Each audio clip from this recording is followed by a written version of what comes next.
Shalom Bapak Ibu dan Saudara yang terkasih dalam Tuhan. Senang sekali kita bisa berjumpa dalam Sapaan Gembala.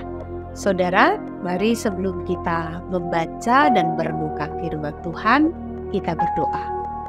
Tuhan, berkatilah waktu di mana kami akan membaca dan merenungkan kebenaran firman-Mu. Tuhan, berbicaralah kepada kami dalam hikmat dan pengertian yang Engkau berikan bagi kami. Terima kasih Tuhan, dalam nama-Mu kami berdoa dan kami mengucap syukur. Amin. Saudara-saudara, firman Tuhan yang melandasi perenungan kita pada hari ini terambil dari surat 2 Kolose pasal 2. Surat Kolose pasal 2 ayat 16 sampai dengan ayat yang ke-23. Bapak Ibu dan Saudara boleh membacanya secara lengkap di tempat Bapak Ibu masing-masing. Saya akan membacakan bagi kita ayatnya yang ke-20. Apabila kamu telah mati bersama-sama dengan Kristus dan bebas dari roh-roh dunia, mengapa kamu menaklukkan dirimu pada berbagai peraturan, seolah-olah kamu masih hidup di dunia? Bapak Ibu dan Saudara, mungkin kita pernah mendengarkan satu ungkapan ini. Kecil bahagia, muda foya-foya, tua kaya raya, mati masuk surga. Wah, mendengar kalimat ini, semua orang, mungkin hampir sebagian besar orang, ingin hidupnya seperti ini ya Bapak Ibu dan Saudara. Ya, sebab inilah bagi sebagian orang tujuan hidup dalam dunia ini seperti itu. Ingin bahagia, punya harta yang banyak, bisa foya-foya, tua kaya raya, mati pun masuk surga. Maka nikmatilah hidup ini. Saudara-saudara, jangan-jangan kita pun sebagai orang Kristen inginnya hidupnya seperti ini.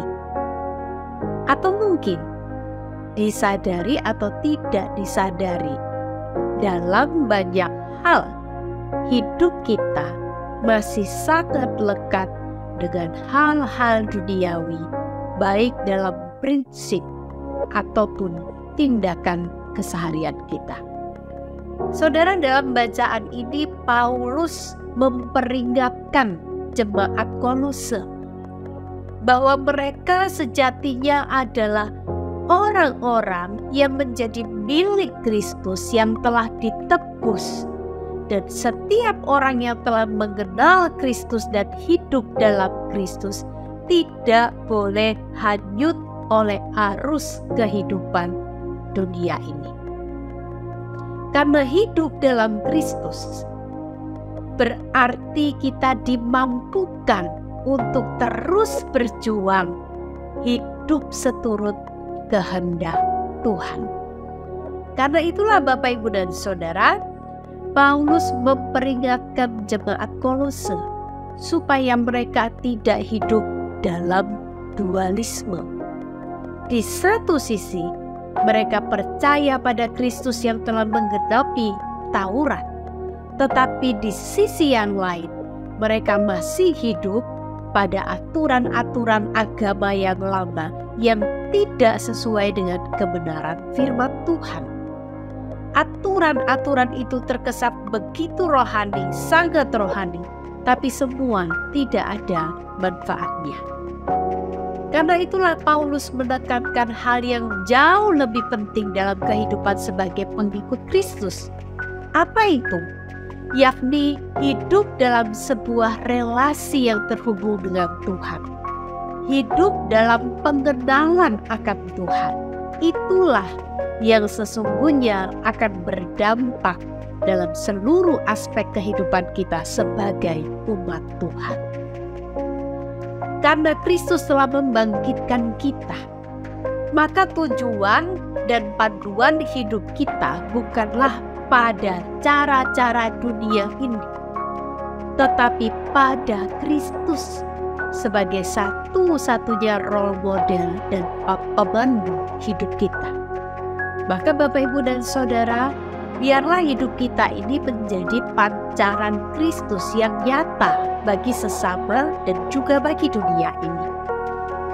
Marilah Bapak, Ibu, dan Saudara, kita menyelidiki hidup kita masing-masing. Jika kita ternyata menjalani hidup ini dengan cara dan prinsip-prinsip dunia ini, maka marilah kita berpaling kembali kepada Kristus, mengikuti cara, prinsip hidup yang Tuhan ajarkan pada kita. Hidup hanya satu kali, maka pakailah hidup kita dengan satu tujuan, yaitu untuk memuliakan Tuhan. Mari kita berdoa.